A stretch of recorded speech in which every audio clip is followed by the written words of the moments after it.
님, 저희들에게 이 복되고 귀한 안식일을 허락해 주심에 감사드립니다. 갈수록 혼란해져가는 이 시대 가운데에서 저희들 구별하신 이날, 구별된 말씀을 나누게 하시니 감사드립니다. 이 시간 우리 모두의 마음을 하나로 모아 주시옵시고 우리에게 허락된 말씀 가운데 확신과 평안을 얻는 시간 되게 하여 주시옵소서. 이 시간 최규모 목사님을 통하여 하나님의 준비된 말씀을 들을 때에 우리 모두의 마음 가운데 깨우침 있게 하시며 또 말씀에 더욱더 집중하여 마지막 시대를 준비하는 우리 모두의 심령 되도록 인도하여 주시옵소서. 살아계신 예수님의 이름으로 간절히 기도합니다. 아멘. 오늘 저녁 시간은 우리 최규모 목사님께서 하나님의 말씀 대언해 주시겠습니다.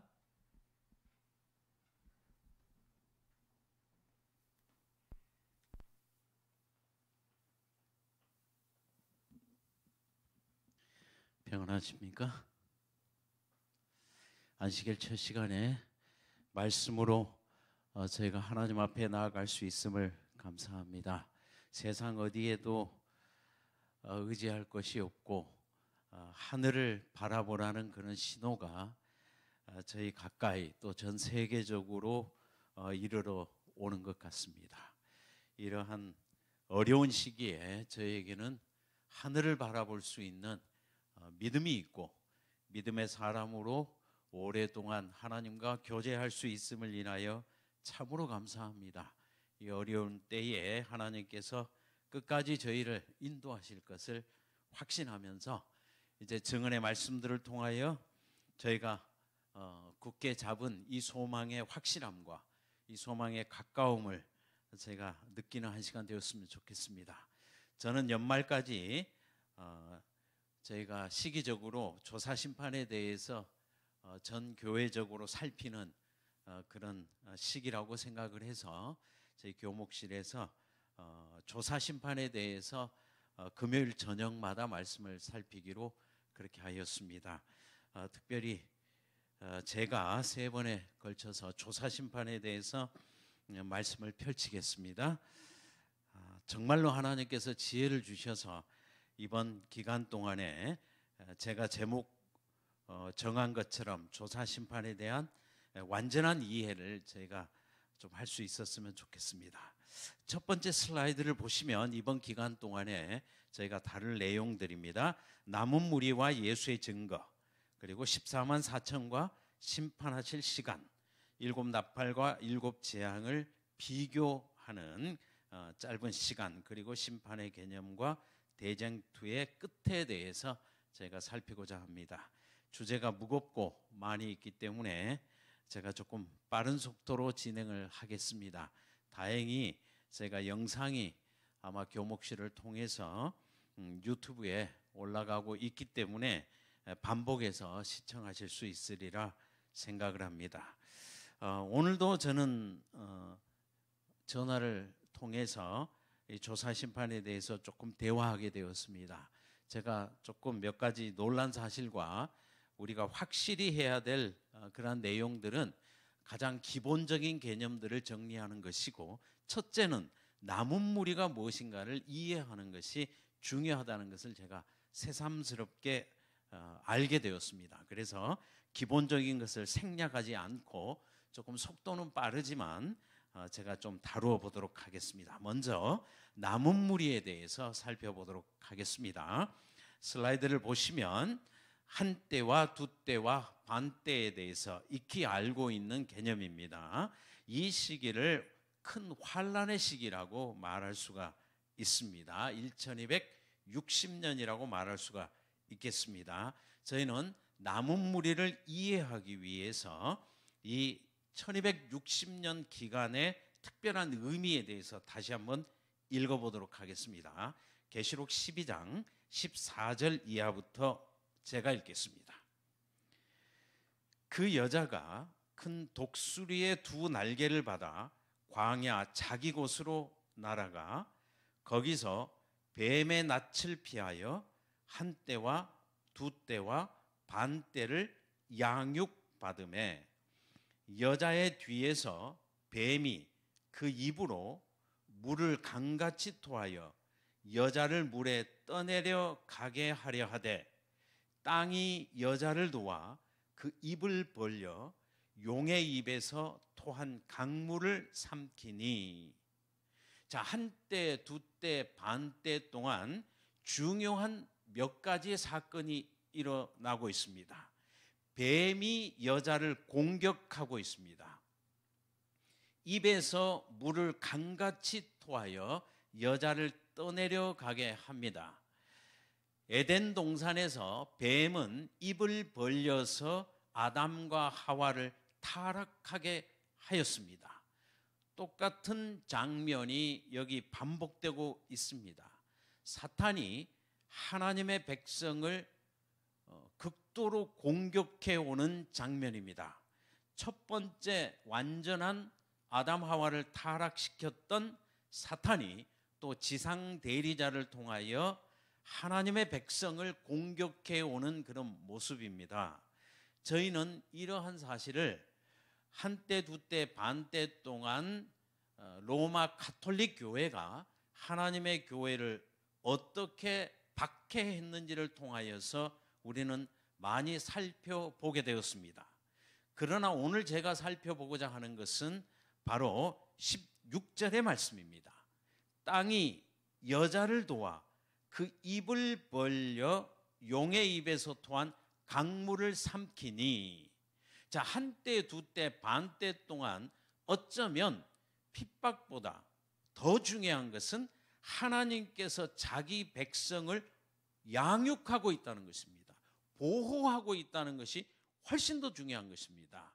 사탄은 신약의 교회를 마치 아담과 하와를 유혹할 때처럼 유혹했을지라도 하나님께서는 광야에서 이 신약의 교회를 양육하고 있는 것입니다. 마치 이스라엘이 출애굽한 이후에 그의 국가가 조직을 갖추기 전에, 그들이 믿음이 장성한 분량에 이르기 전에 하나님께서는 광야 한적한 곳에 40년 동안 이스라엘을 보호하셨습니다.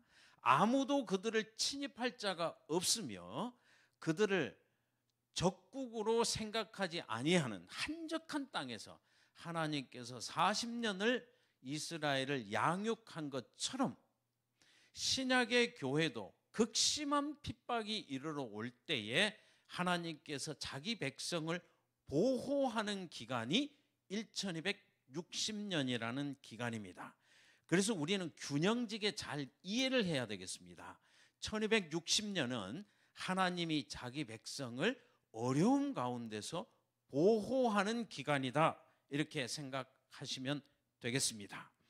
또 계시록 11장 3절부터 5절, 3절과 5절의 말씀만 제가 또 읽겠습니다.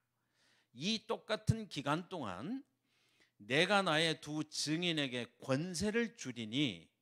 자, 두 증인이 누군가요? 하나님의 백성이지요. 그들이 굵은 베옷을 입고 1260일을 예언하리라. 그러니까 이 두 증인, 하나님의 백성은 이 박해의 기간이 1260년이 지나면 끝난다는 예언의 말씀을 가지고 있기 때문에 그들은 이 기간을 예언하고 있는 것입니다. 이 1260년 동안의 뱀이 물을 강같이 토하여 우리를 핍박할 것이지만, 그러므로 그들은 베옷을 입고 있습니다. 그럴지라도 이 박해의 기간이 이미 예언된 것처럼 1260일이 끝나면 이 모든 것이 끝나리라고 하는 것을 예언하고 있습니다. 5절입니다. 만일 누구든지 그들을 해하고자 하면 그들의 입에서 불이 나와서 그들의 원수를 삼켜버릴 것이요, 누구든지 그들을 해하고자 하면 반드시 그와 같이 죽임을 당하리라. 즉 하나님이 특별한 방법으로 이 무리를 보호하고 있는 기간인 것입니다. 하나님께서 보호하시고 자기 백성도 그 때를 알고 있는 것입니다. 자, 그 다음 말씀입니다. 너무너무 중요한 말씀이고, 자, 지금부터 이제 우리는 남은 무리를 이해하는 가장 중요한 개념에 도착해 있습니다. 7절과 8절의 말씀을 제가 또 읽겠습니다. 그들이, 자, 두 증인입니다. 그 증언을 마칠 때, 자, 도표를 보시면 증언을 마칠 때는 1798년이 증언을 마칠 때입니다. 그 증언을 마칠 때 무적행으로부터 올라오는 짐승이 그들과 더불어 전쟁을 일으켜 그들을 이기고 그들을 죽일 터인즉 그들의 시체가 큰 성길에 있으리니 그 성은 영적으로 하면 소돔이라고도 하고 애굽이라고도 하니 곧 그들의 주께서 십자가에 못 박히신 곳이라. 자, 이제 1260일이 끝났을 때, 증언을 마쳤을 때, 보호의 기간이, 양육의 기간이 끝났을 때, 그러니까 하나님의 보호의 손길이 놓여날 때 드디어 용과 뱀은 이 두 증인에게 접근할 수 있는 시간이 된 것입니다. 그러므로 무적행에서 올라오는 짐승을 통하여 사탄과 사탄의 지상 대리자가 이 두 증인을 이기고 그들을 죽이고 그 시체를 성길에 버리게 되는 사건이 일어난다는 것입니다. 그러므로 1260일 동안은 하나님께서 자기 백성을 양육하는 기간이었고, 이 양육 기간이 끝났을 때 사단은 신약의 교회를 죽이고 그들을 이기고 그들의 시체를 성길에 버리게 된다는 사실입니다. 그러므로 사탄이 신약의 교회를 거의 이긴 것처럼 보였을 때, 계속해서 11절 이하의 말씀입니다. 3일 반 후에 하나님께로부터 생기가 그들 속에 들어가매 그들이 발로 일어서니 구경하는 자들이 크게 두려워하더라. 하늘로부터 큰 음성이 있어 이리로 올라오라 함을 그들이 듣고 구름을 타고 하늘로 올라가니 그들의 원수들도 구경하더라.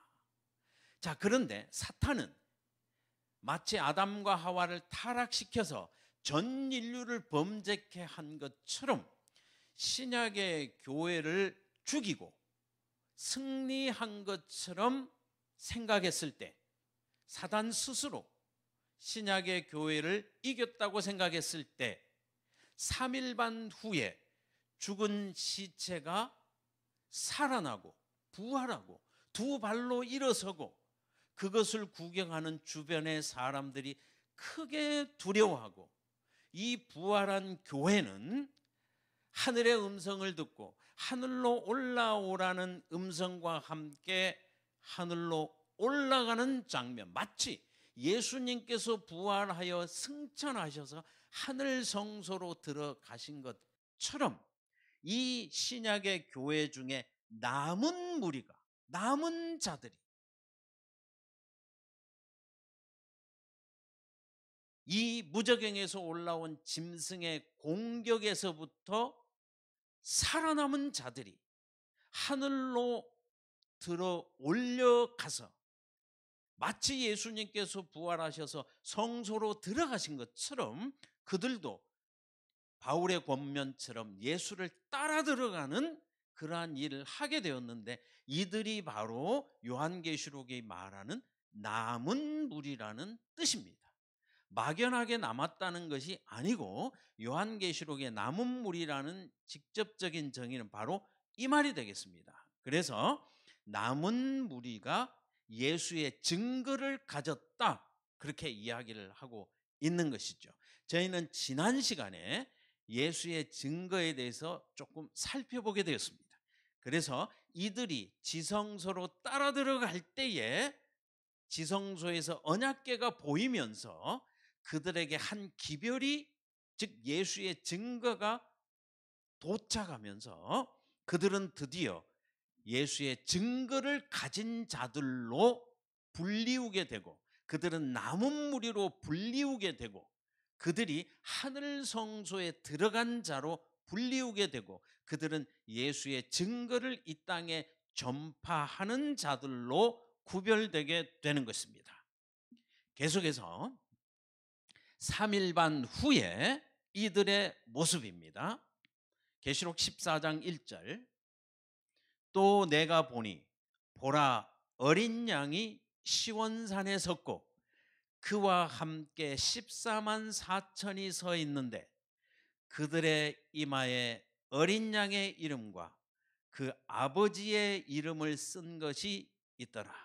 마치 예수님께서 3일 후에 부활하셔서 승천하시고 하나님 보좌 우편에 서신 것처럼 사흘 반 후에 부활한 두 증인, 신약의 교회, 살아남은 자들, 남은 자들이 예수님 곁에 서서 예수님과 똑같이 부활의 경험을 한 후에 그들은 예수님과 함께 시온산에 서서 나타나고 있는 모습을 볼 수가 있습니다. 그래서 요한계시록 11장에서는 그들이 짐승, 무저갱에서 올라온 짐승의 공격에서 살아남아서 하늘로 올라오라는 음성을 듣고 구름 가운데로 올리워서 마치 사도행전 1장의 예수님의 모습과 같이 그들이 하늘로 올라가게 되는 그러한 모습이 계시록 11장과 14장에 입체적으로 반복적으로 나오고 있는 것입니다. 이들이 승천한 이후에 다시 땅으로 내려와서 마지막 한 번 더 복음을 전하는 모습이 세 천사의 기별로 요한계시록에는 나타나고 있는 것을 우리는 알고 있습니다.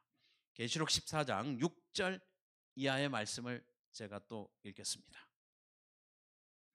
또 보니 다른 천사가 공중에 날아가는데 땅에 거주하는 자들 곧 모든 민족과 종족과 방언과 백성에게 전할 영원한 복음을 가졌더라. 그가 큰 음성으로 이르되 하나님을 두려워하며 그에게 영광을 돌리라. 이는 그의 심판의 시간이 이르렀음이니 하늘과 땅과 바다와 물들의 근원을 만드신 이를 경배하라 하더라. 그들이 시온산에서 예수님과 함께 서는 경험을 한 후에 마치 마지막 은혜의 시기가 끝난 것처럼 느껴졌을지라도 하나님께서는 한 번 더 은혜의 시간을 연장해 주시면서 한 번 더 복음을 전하라고 하는 이 기별이 이 땅에 은혜의 시기가 연장되어지는 이 시기에 이 두 증인은 다시 땅으로 내려오게 되고 그들이 공중에서 땅에 거하는 자들에게 마지막 복음을 전하는 모습입니다. 그런데 그 마지막 복음, 이 영원한 복음을 한마디로 말할 때 심판의 시간이 이르렀다는 것입니다. 제가 이 심판의 시간에 대해서, 심판에 대해서는 7재앙을 다룰 때에 제가 개념을 설명드리겠지만 오늘 개략적으로 제가 말씀을 드린다면 왜 심판이 필요한가? 심판의 필요성에 대해서 가장 분명하게 빛을 주고 있는 성경은 욥기서입니다. 하나님은 욥을 심판하기 이전이라도 욥이 완전한 자라는 것을 아셨습니다. 그러므로 사탄이 하나님께 도전해 왔을 때 하나님께서는 욥처럼 완전한 자가 없다고 말씀하셨습니다. 그러면 왜 욥이 극도의 심판을 받게 되었을까요? 그것은 사탄의 도전입니다. 즉 하나님께서 욥을 자기 백성, 특별히 완전한 자라고 말씀하시는 순간 사탄은 하나님께 도전하는 것입니다. 하나님, 욥을 조사해 보시죠. 욥을 심판해 보시죠. 하나님 스스로 욥을 완전하다고 하는 것은 공의롭지 않습니다. 온 우주 앞에, 특별히 죄 앞에서 욥이 완전하다는 것이 증거되기 전까지는 저는 하나님 스스로 욥이 완전하다고 하는 것을 저는 공의롭다고 할 수 없습니다. 그러므로 하나님께서 욥에게, 사탄에게 욥의 조사와 심판을 허락하시고 욥은 극도의 조사를 받게 되고 정말 정밀한 조사를 받게 되고 그것 때문에 사실 결과적으로 사탄이 심판을 받게 되는, 욥을 조사했던 사탄이 잘못되었다는 것이 판명되게 되고 하나님은 승리하게 되고 사탄의 고발은 잘못되었다는 것이 증명되게 되고 결과적으로 사탄이 심판을 받게 된다는 것이 구약 욥기서가 이야기하고 있는 조사 심판의 개념입니다. 마찬가지로 지금 마지막 때에 신약의 교회에도 사탄이 거의 승리한 것처럼 보였습니다. 1260년 동안 교회를 완전히 물에 떠내려가게 했습니다. 1260년의 끝에 무저갱에서 올라온 짐승이 두 증인까지라도 다 죽이게 되었습니다. 그럴지라도 하나님께서는 완전한 자들로서 14만 4천을 부활시키셨습니다. 그리고 하늘로 끌어올리셔서 예수님과 함께 14만 4천을 구별해 세우셨습니다. 이때 사탄은 극도로 분노하게 된 것입니다. 이 땅에 하나님의 백성이 없다라고 주장하는 사탄에게 하나님께서는 완전한 자들을 일으켜 세우셔서 이들에게는 흠이 없는 자라, 정절이 있는 자라, 완전한 자라고 칭해 주심으로 사탄은 다시 한번 이 14만 4천을 조사할 것을 요구하게 되고 이것이 바로 조사 심판이 시작되는 때가 되었다는 것을 우리들에게 알려주고 있는 것입니다. 이 개념이 7 재앙을 통해서 분명하게 우리들에게 설명되고 있는데 이것은 제가 또 이어지는 시간에 좀 설명을 드리도록 하고 오늘은 결론부터 조금 말씀을 드렸습니다. 왜 조사 심판이 필요한가? 이 조사 심판을 통해서 어떻게 무슨 일이 증거되어지는가 하는 것에 대해서 개략적으로 말씀을 드렸고 14만 4천 뿐만 아니라 마지막 이 조사 심판은 사탄의 도전으로 말미암아 사실 허다한 무리들, 셀 수 없는 무리들, 아담으로부터 시작해서 구원받은 모든 사람이 사탄의 조사 대상이 되고 그러므로 이 조사 심판이 시작할 때는 14만 4천으로 시작하지만 이 조사 심판이 끝나게 될 때는 아담으로부터 시작해서 구원받는 모든 사람이 이 조사 심판에서 사실 의로움이 증명되게 되고 허다한 셀 수 없는 무리가 함께 시온산에 서게 되고 그로 말미암아 사탄은 심판을 받게 되고 하나님은 의롭다는 것이 온 우주에 공개되고 대쟁투는 끝나게 되는 이런 역사가 계시록 후반부 7 재앙의 정말 대쟁투의 끝이 과학적으로 이렇게 펼쳐지고 있다는 것을 우리는 볼 수가 있겠습니다. 결론부터 조금 말씀을 드렸고요.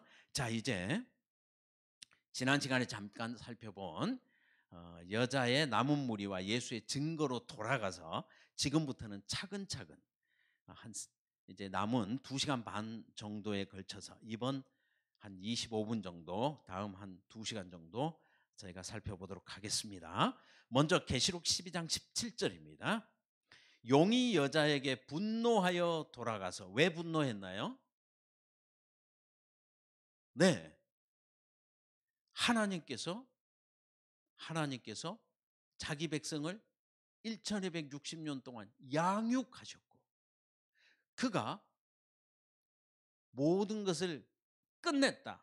두 증인을 다 전쟁에서 이겼다라고 생각했을 때 하나님께서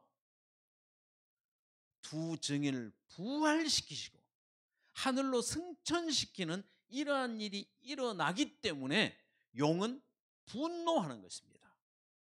그가 이겼다라고 생각했을 때 하나님께서 완전한 자들을 부활시켰다는 이 사실이 사단을 크게 분노하게 만드는 것이고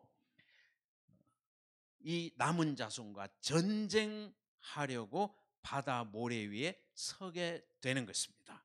이때에 이 남은 자손의 특징은 예수의 증거를 가졌다 이렇게 기록하고 있습니다. 지난 시간에 살펴보았기 때문에 제가 도표로서 정리해 보도록 하겠습니다. 자, 지난 시간에 예수의 증거라는 말의 뜻을 살펴봤습니다. 예수님께서 무엇을 증거하셨을까요? 예수님이 증명하고자 하는 것의 핵심은 사탄의 반역은 잘못되어졌으며 하나님의 원래 통치의 원리, 창조 질서, 하나님의 율법, 하나님의 창조 계획이 참되고 의롭다는 것을 예수님께서 실증해 내기 위해서 이 땅에 오신 것입니다. 그래서 예수의 증거의 첫 번째 개념은 사탄의 주장이 잘못되었으며 하나님의 창조 질서가 참되고 의롭다는 것을 이론이 아니라 실제적인 삶을 통하여 실증하기 위해서 이 땅에 오신 것입니다. 그 모든 내용이 첫 번째 예수님의 공생애를 통하여 온 우주에 공개되어졌고 이것이 사복음서에 기록되어졌습니다. 그럴지라도 예수님께서 이 땅에서 보여주신 증거만으로 증거가 완전하지 않았습니다. 예수님은 승천하신 이후에 하늘에서 실제적으로 하늘 성소 봉사를 시작해야 되었고 새 언약을 실제적으로 다시 맺어야 되었고 인간의 구원이 그림자가 아니라 실제적인 사건을 통하여서 하늘에서 진행되어야 될 것이었기 때문에 예수님은 승천하셔서 하늘 성소에 들어가시게 되었고 새 언약의 중보자로서 새 언약의 피를 뿌리셔야 되었습니다. 그래서 하늘에서 되어지는 이 모든 일은 이제 우리가 직접 볼 수 없었고 성령을 통하여서 우리가 하늘에서 이루어지는 예수의 두 번째 증거를 대언의 영을 통하여 우리가 볼 수 있게 된다는 것이 히브리서와 요한계시록에 자세히 기록되어 있습니다. 사도 바울이 이 셋째 하늘 하나님의 보좌에서 되어지는 일들을 자세히 보았고 그것을 히브리서에 기록했고 요한이 성령에 감동되어서 승천하신 예수님께서 하늘 성소에서 봉사하는 장면을 자세히 보았고 그것을 요한계시록에 펼쳐주었습니다. 그러므로 우리는 히브리서와 요한계시록에 집중적으로 기록되어 있는 하늘 성소에서의 예수님의 증거하는 그 예수의 증거를 깨닫게 되는 것이고 이것이 예수의 증거의 두 번째 스테이지가 되겠습니다. 그럴지라도 마지막 때에 펼쳐질 예수의 증거가 마지막 때까지 봉함되게 되었습니다. 요한에게는 7 우레가 발한 소리를 봉함하고 기록하지 말라고 했습니다. 다니엘에게는 마지막 때까지 이 말을 간수하고 봉함하라고 했습니다. 그러면 간수하고 봉함하라는 말의 뜻을 정확히 이해해야 할 것입니다. 기록하지 않는다는 것이 아닙니다. 기록은 하되 간수하고 봉함하라는 것은 기록된 것을 덮어두라는 것입니다. 펼치지 말라고 하는 것입니다. 해석을 주지 말라고 하는 것입니다. 그러므로 다니엘서 후반부와 요한계시록 후반부는 기록만 되고 펼쳐지지 않은 상태로 보관되는 것입니다. 그러다가 마지막 때가 되면 계시록 후반부 마지막 때의 예수님의 사역은 펼쳐지게 되고 다시 한번 성령의 감동을 통하여 예언의 신을 통하여 대언의 영을 통하여 예수님의 지성소에서 되어지는 봉사가 펼쳐지게 될 것인데, 이때 다시 한번 대언의 영을 통하여 화이 선지자를 통하여 펼쳐지는 이 계시는 새롭게 기록되는 것이 아닙니다. 이미 이 말은 간수되고 봉함되었습니다. 그러므로 화이 선지자를 통하여 펼쳐지는 말씀은 작은 빛이라고 하는 것입니다. 새롭게 주어지는 새로운 역사가 아니고 이미 기록된 내용을 해석해 주는 것입니다. 큰 빛으로 인도하는 작은 빛인 것입니다. 새로운 계시를 주는 것이 아니라 기록된 계시를 해석해 주는 것입니다. 이런 면에서 이 세 번째 예수의 증거는 조금 독특한 것입니다. 그래서 여자의 남은 무리가 예수의 증거를 가졌다라고 할 때 여자의 남은 무리는 한때와 두때와 반때 끝에 부활한 두 증인이고, 그러므로 마지막 때에는 세 번째 예수의 증거가 나타나는 때이고, 여자의 남은 자손은 이 세 번째 예수의 증거를 가진 자, 이렇게 우리가 구체적으로 이해할 수 있을 것입니다. 자, 지난 시간에 여기까지 저희가 조금 살펴본 것 같고요. 혹 지난 시간의 내용을 다시 보기를 원하시는 분들은 지난 시간 예배 혹은 제 유튜브 사이트에 가시면 예수의 증거에 대해서 제가 자세하게 펼쳐놓은 내용을 좀 참고하시면 도움이 되겠습니다. 자, 이제 오늘의 내용 대언의 영에 대해서 살펴보도록 하겠습니다. 자, 이제 새롭게 펼쳐지는 내용이기 때문에 조금 천천히 하도록 하겠습니다. 계시록 19장 10절의 말씀을 제가 읽겠습니다. 내가 천사의 발 앞에 엎드려. 자, 그 천사의 발 앞에 엎드려. 자, 요한에게 이 증거의 말씀을 주고 있는 천사의 발 앞에 엎드려 경배하려 하니 그가 나더러 말하기를 나는 너와 및 예수의 증거를 받은 내 형제들과 같이 된 종이니 삼가 그리하지 말고 나에게 절하지 말고 오직 하나님께 경배하라. 예수의 증거는 대언의 영이라 하더라. 정말 중요하고, 자, 조사 심판을 이해하는 일에 있어서 이처럼 예민하고 중요한 말씀은 또 없습니다. 특별히 요즘 뭐 다 아시겠지만 이 조사 심판에 대한 도전과 조사 심판을 부정하는 일이 우리 과거에 목회를 했던 몇몇 목회자들로부터 큰 도전이 한국 교회에 이르러 오고 있습니다. 그러므로 이때에 저희가 이 대언의 영이라고 하는 것을 이해하는 것, 왜 화이 선지자의 글이 대언의 영이 예수의 증거가 되는가? 남은 무리가 예수의 증거를 가졌다라고 할 때 그 예수의 증거가 대언의 영이고, 이것이 왜 화이 선지자가 되는가 하는 것을 이해하는 것은 가장 중요하고 우리 교회의 정체성에 해당되기 때문에 여러분 실수함이 없이 이 말씀을 잘 이해하셔야 되겠습니다. 다시 한번 이 말씀을 살펴보시면 예수의 증거는 대언의 영이다. 자, 이제 이 대언의 영을 이해하기 위해서 저희는 원론적인 부분부터 차근차근 살피겠습니다. 이번 시간에 제가 다 마치지는 못하겠지만 제가 전반부를 말씀을 드리고 다음 시간에 결론까지 제가 말씀을 드리겠습니다. 자, 예수의 증거가 대언의 영이라는 말을 이제 이해하기 위해서 요한복음 16장 5절 이하를 제가 읽겠습니다.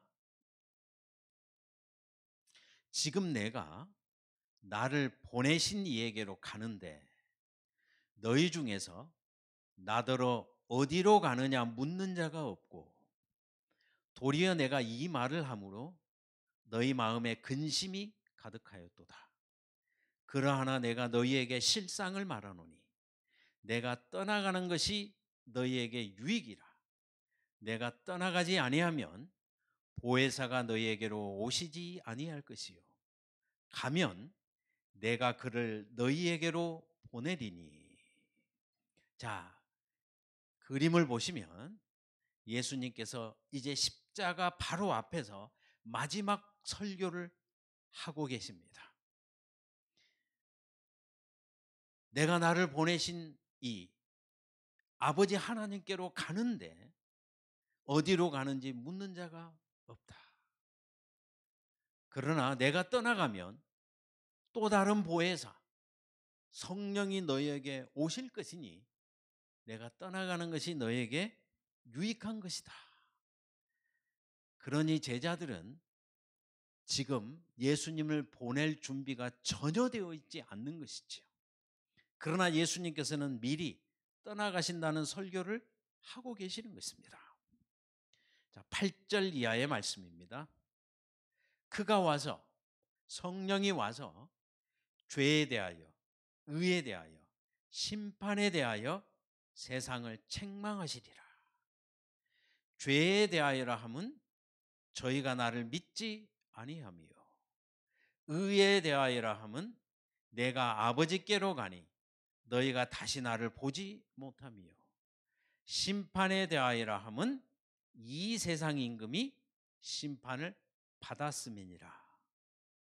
정말 중요합니다. 별표 5개 하시고 이 말씀을 좀 암송하시면 좋겠습니다. 자, 성령이 오시면 대언의 영이 오시면 세 가지에 대하여 세상을 책망한다는 것입니다. 그러면 성령의 사역이 책망하는 것인가요? 그렇지만은 않습니다. 성령의 첫 번째 사역은 교회에 빛을 주는 것입니다. 감동을 주는 것입니다. 그러나 이 빛을 거절한 세상은 책망을 받는 것입니다. 그러므로 성령의 사역을 양면을 통하여 이해할 필요가 있습니다. 성령은 하나님의 백성에게는 감동, 감화하심을 주시고 그들에게 빛을 주시고 그들의 마음을 예수님께로 이끌어 주는 것입니다. 그러므로 예수님과 성령의 사역은 연속선상에 있는 것이고 그러므로 예수님께서 성령을 또 다른 보혜사라고 말씀하고 있는 것입니다. 그러나 이 성령의 감화를 거역하는 자들은 세상으로 흘러가게 되는 것이고 그들은 책망을 받는다 이렇게 기록하고 있는 것입니다. 그런데 성령은 세 가지 면에서 빛을 준다는 것입니다. 첫째는 죄에 대하여, 둘째는 의에 대하여, 세 번째는 심판에 대하여 빛을 준다는 것입니다. 자, 이 부분은 제가 다음 시간에 자세히 살필 것입니다. 자, 계속해서 8절 이하입니다. 내가 아직도 너희에게 이를 것이 많으나 지금은 너희가 감당치 못하리라. 그러나 진리의 성령이 오시면 그가 너희를 모든 진리 가운데로 인도하시리니 그가 자의로 말하지 않고 내 것을 가지고 너희에게 알리겠음이니라. 조금 있으면 너희가 나를 보지 못하겠고 조금 있으면 나를 보리라. 제자들은 깨닫지도 못하지만 예수님께서는 설교를 끝까지 다 차근차근 해주셨습니다. 지금은 너희가 내가 무슨 말을 하는지 감당하지 못할 것이다. 그러나 성령이 오시면 내 것을 가지고 너희에게 감당할 수 있도록 알려줄 것이다. 조금 있으면 내가 하늘로 승천하게 될 터인데 그러면 너희가 나를 보지 못하겠고 또 조금 있으면 나를 보리라. 내가 성령의 감화 가운데서 요한에게 나타나고 요한에게 요한계시록을 펼쳐주게 되면 또 오순절날 너희가 성령의 음성을 듣게 되면 내가 하늘에서 무슨 일을 하게 되는지를 너희가 성령을 통하여 보게 되리라. 사도 바울을 통하여 셋째 하늘이 열리게 되면 너희가 내가 하늘 성소에서 무슨 사역을 하는지 다시 보게 되리라. 예수님께서 이렇게 제자들에게 설교하셨습니다. 자, 이 사실을 좀 도식화해서 좀 살펴보겠습니다. 예수님께서는 십자가 바로 직전에 성령을 약속하는 이 중요한 설교를 제자들에게 남겨주셨습니다. 내가 떠나가면 성령을 보내줄 것이다. 성령은 죄에 대하여 의에 대하여 심판에 대하여 빛을 줄 것이고 그것을 거절한 세상은 책망을 받게 될 것이다. 유대인 중에 많은 무리가 세상으로 흘러가게 될 것이다. 내가 아직도 이룰 것이 많지만 지금은 너희가 감당치 못하리라. 그 말은 성령이 오시면 감당하게 된다. 그 말이겠죠? 자, 이 도표를 잘 기억해 주시고요. 예수님께서는 이제 십자가 그리고 부활 승천하시게 되면 성령을 보내주시게 될 것이었습니다. 그러므로 예수님은 이제 대언의 영을 통하여 제자들과 교통하게 될 것이었습니다. 오순절날 성령의 큰 감동 감화하심이 오게 될 것이고 사도 바울에게 성령의 감동이 셋째 하늘을 열어줄 것이고 요한에게 성령의 감동이 요한계시록을 펼쳐주게 될 것입니다. 그러므로 승천 이후에 예수님의 사역은 대언의 영을 통하여 우리들에게 펼쳐지게 될 것입니다. 자, 대언의 영이 왜 이렇게 중요한가?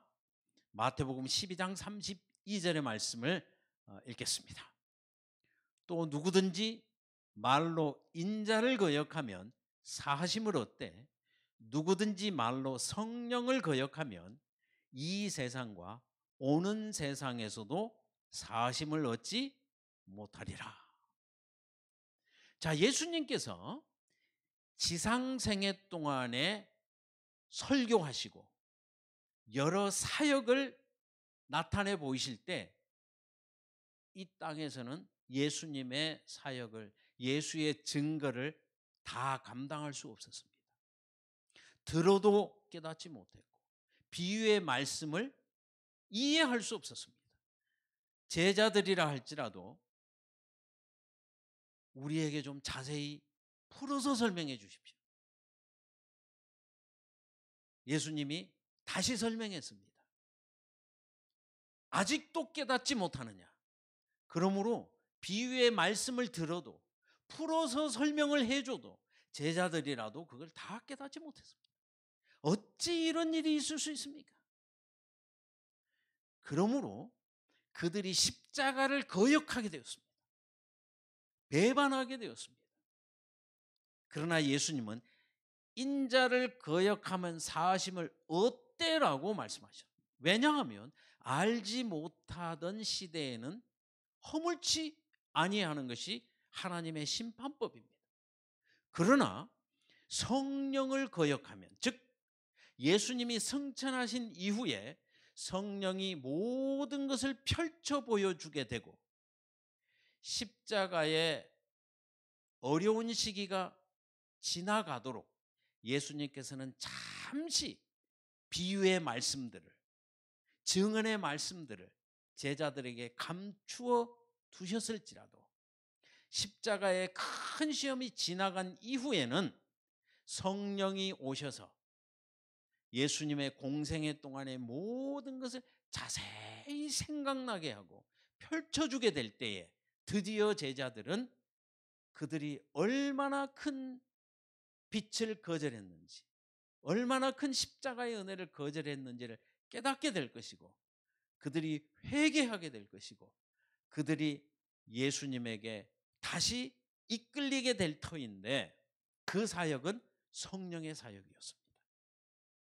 그런데 이 성령의 빛을 거역하게 되면 유대인이라도 세상으로 흘러가게 되고 그들은 책망을 받게 될 것이었습니다. 그러므로 예수의 증거를 효력 있게 하는 것은 성령의 사역이었습니다. 대언의 영이었습니다. 그러므로 예수의 증거를 가졌다는 것과 대언의 영을 가졌다는 것은 거의 같은 말에 해당하는 것입니다.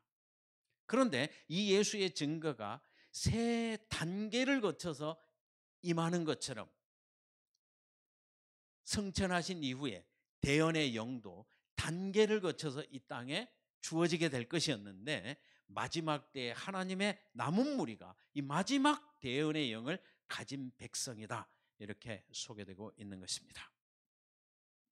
자, 이 내용은 다음 시간에 제가 이어서 계속 말씀을 드리겠습니다.